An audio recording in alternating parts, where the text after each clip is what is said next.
Truth and beauty are really important for people. On one hand, well, if you ask somebody, what do you want to know?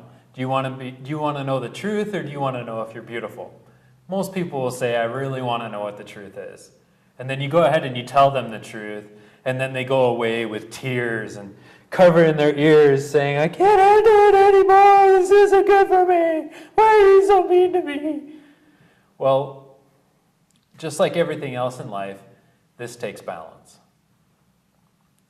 There's a famous saying that Shakespeare said, to thine own self be true, and you will not be false to any man. And what that means is that if you're true to yourself, you're going to be able to see the world more clear. Now, a lot of people misinterpret this. What they think is that if to thine own self be true, they hear that and they think it's all about me. And I just have to make this world up about me so that I have this world about me that is perfect for me and everything happens about me and it's just about me and everything's good. Well, that's not going to work either. On one side of our brain, we have a truth teller and a fact checker. Same person. And on the other side, we got a fantasy creator and a storyteller. And what the fact checker is doing is, it's kind of like somebody is always looking on Google in your mind, making sure that all the facts are in line with your life and it is the way that it needs to be. And then you got somebody else who's always cracking jokes in the back, trying to make a story up, saying that it's fun and it's playful and it's exciting. But how do we keep these two people at bay? How do we make sure that both of these people are in balance with each other?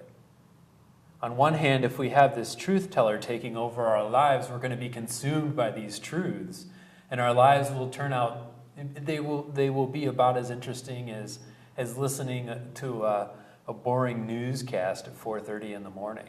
Or on the other end, it'll be just playful, creative, cartoony things, they're both fine and they both have their place in life, but it's when we mix these two things do we get more exciting things. And this is why the new shows of Comedy Central are being more successful as news programs for people than the actual news programs in our society right now. So what I'd like you to do right now is consider the stories that you're telling to yourself in your life. Now, people tell a variety of stories to themselves.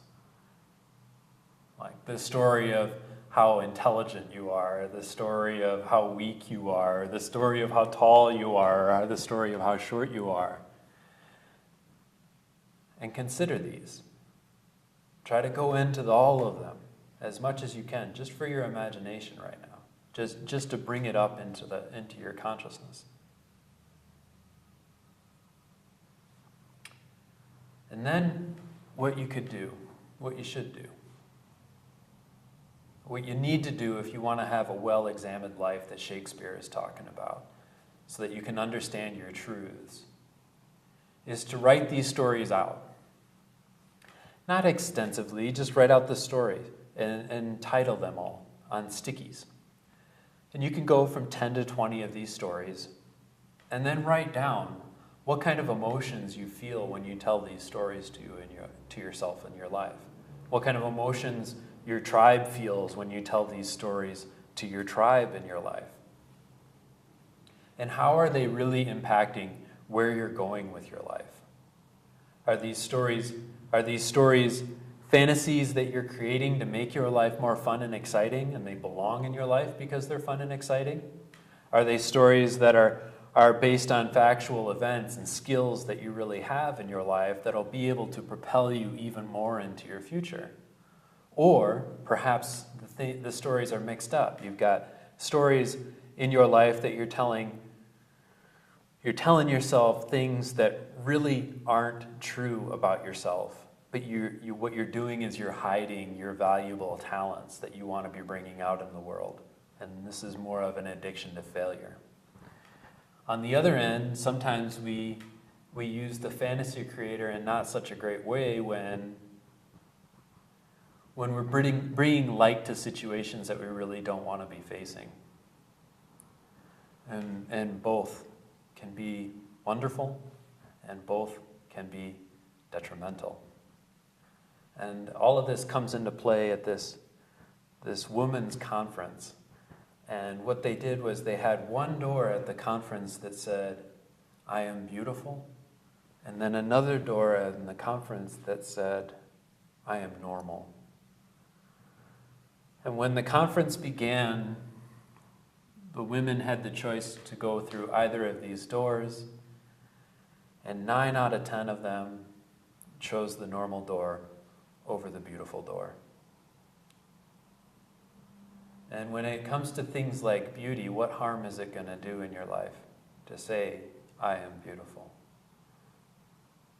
And the sticky note exercises are going to reveal this for you. What harm is it going to be in your life to have a story that says, "I am wise"? How is this going to affect your tribe? How is this going to affect the way that you look at your life? How will your ability in your life be affected if you had stories about your life where you understood the truth of the matter and possibly a little bit of the fantasy of the matter where you say, "I am extraordinary"?